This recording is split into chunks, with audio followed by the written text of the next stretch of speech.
మహోన్నతుడు మహాగణుడు తండ్రి కుమార పరిశుద్ధాత్మ త్రియేక దేవుని నామమునకు స్తుతిగణ మహిమ ప్రభావాలు కలుగునుగాక. ఇది చూసినట్లయితే ఆరిన నేల, అదే రీతిగా ఎండిన నేల. ఈ నేలలో ఒక్క నీటి చుక్క కూడా లేదు. ఈ యొక్క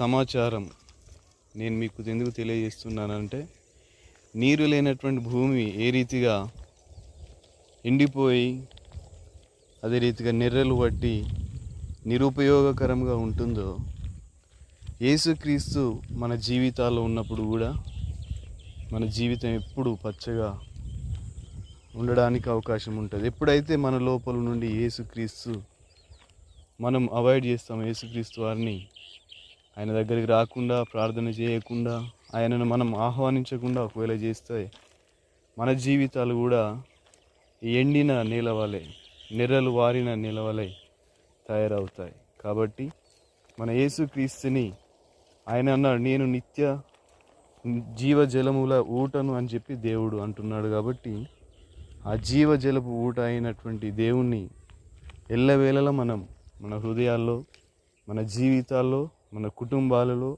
మన సంఘాలలో, మన సమాజంలో నిలుపుకున్నట్లయితే ఒక పచ్చని తోట వలె మన జీవితాలు, మన కుటుంబాలు, మన సంఘాలు, మన సమాజం అంతా ఉంటాయి.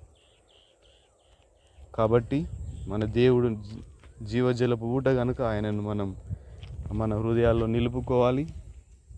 ఒకవేళ నిలుపుకున్నట్లయితే ఎండిన నేల ఏ రీతిగా నిరుపయోగకరంగా ఉంటుందో అదే రీతిగా మన జీవితాలు కూడా ఉంటాయి. కాబట్టి దేవుణ్ణి మన హృదయాల్లో నిలుపుకోవడానికి మన దేవుని చెంత ఎల్లవేళలా ఆయన వైపు తిరుగుతూ, ఆయననే కొలుస్తూ, ఆయన సన్నిధిలో ఉండాలని, ఎల్లవేళలా పచ్చని తోట వలె ఉండాలని ప్రభు పేరిట మనవి చేస్తూ ఈ మాటలు ముగిస్తున్నాను. Thank you.